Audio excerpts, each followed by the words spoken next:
صلی علی رسول الکریم اما بعد۔ رمضان کے آخری عشرہ کے فضائل۔ اسلامی بھائیوں، ویسے تو رمضان المبارک کا پورا مہینہ سراپا خیر و برکت ہے، مگر اس کے آخری 10 دن خصوصیت کے ساتھ بڑے ہی مبارک اور فضیلت والے ہیں۔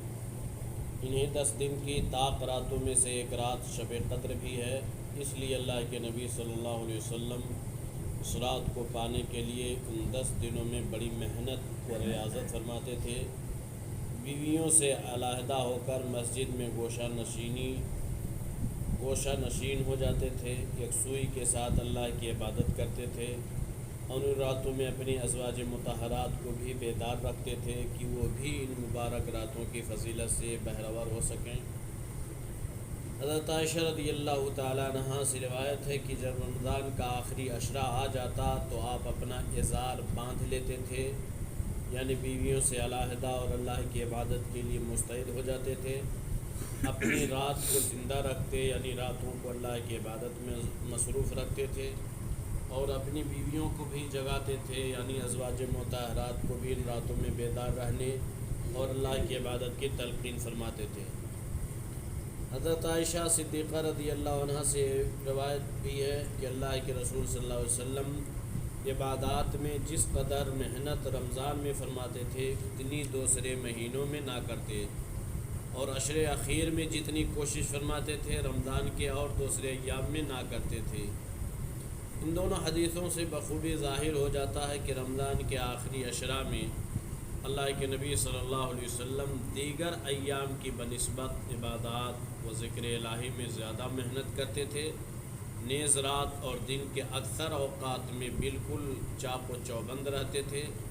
حدیث میں جس محنت و کوشش کا ذکر ہوا ہے اس میں نفل نمازیں، تلاوت قرآن،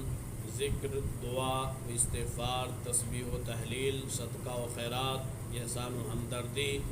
اطاعت و عبادت، دعوت و تذکیر اور امر بالمعروف اور نہی عن المنکر جیسی عبادات شامل ہیں۔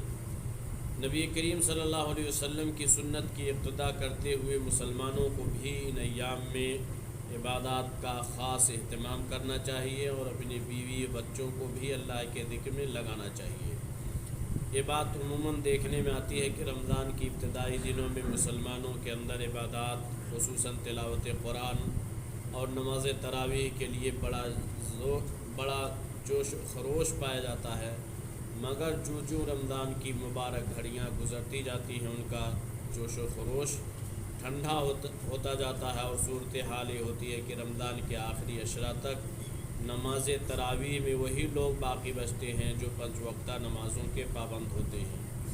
یہ صورتحال بے حد نقصان دہ اور قابل مذمت ہے، اس لیے کہ رمضان کے جو ایام دوسرے دنوں کی بنسبت زیادہ مبارک ہیں ان میں لوگ تھک ہار کر اللہ کی عبادات سے غافل ہو جاتے ہیں، جبکہ سنت کے مطابق ان دنوں میں عبادات کا اہتمام دوسرے ایام کے مقابلہ میں زیادہ کرنا چاہیے۔ مسلمانوں، آنے والے دنوں کی قدر کرو، یہ بڑے قیمتی اور مبارک دن ہیں۔ ان کی راتوں کو اللہ کی عبادت اور اس کے ذکر سے زندہ رکھو، اور موقع کو غنیمت سمجھ کر پورا فائدہ اٹھاؤ۔ زندگی کا کیا بھروسہ، کوئی ضروری نہیں کہ آئندہ رمضان اور اس کی 10 مبارک راتیں ہمیں ملیں، اس لیے سستی و کاہلی کو چھوڑ کر عشر اخیر کا استقبال عزم و حوصلہ سے کرو، اور عہد کر لو کہ ان 10 دنوں کا ایک ایک لمحہ قیمتی سمجھ کر ان کو اللہ کی عبادت میں گزارو گے، اور اپنے لیے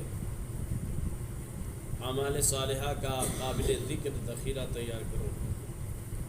علامہ ابن رجب حنبلی رحمہ اللہ نے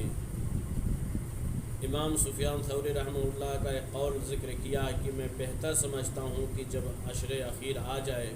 تو آدمی تہجد کی نماز پڑھے، اس میں خوب محنت کرے، اور اپنے ساتھ اپنی بیوی، بچوں اور گھر کے دوسرے لوگوں کو بھی ان راتوں کی عبادت میں لگائے، اس لیے کہ نبی کریم صلی اللہ علیہ وسلم سے بسند صحیح مروی ہے کہ آپ رات میں حضرت فاطمہ و حضرت علی رضی اللہ عنہما کا دروازہ کھٹکھٹاتے اور فرماتے الا تقومان فتصلیان، کیا تم دونوں اٹھ کر نماز نہ پڑھو گے؟ آپ صلی اللہ علیہ وسلم کے داماد حضرت علی بن ابی طالب رضی اللہ عنہ بیان کرتے ہیں کہ اللہ کے رسول صلی اللہ علیہ وسلم ایک رات پچھلے پہر اپنی بیٹی فاطمہ کے پاس آئے اور ہم دونوں سے فرمایا کہ کیا تم دونوں نماز نہیں پڑھتے ہو؟ حضرت علی رضی اللہ عنہ کہتے ہیں کہ میں نے جواب دیا اللہ کے رسول ہماری جانیں اللہ کے ہاتھ میں ہیں۔ جب اللہ نے اٹھانا چاہا تو ہم اٹھ گئے، رسول اکرم صلی اللہ علیہ وسلم واپس پلٹ گئے۔ آپ نے میری اس بات کا کوئی جواب نہیں دیا، مگر میں نے سنا کہ آپ واپس ہوتے ہوئے اپنی ران پر ہاتھ مار رہے تھے اور یہ آیت پڑھ رہے تھے وَكَانَ الْإِنسَانُ أَكْثَرَ شَيْءٍ جَدَلًا۔ اللہ تعالی ہم تمام مسلمانوں کو عشر اخیر کی قدر کرنے والا بنا دے اور اس کی عبادتوں کو شرف قبولیت بخش کر ہماری مغفرت فرما دے، آمین۔ وصلی اللہ علیہ نبینا محمد وعلی آلہ وصحبہ وسلم۔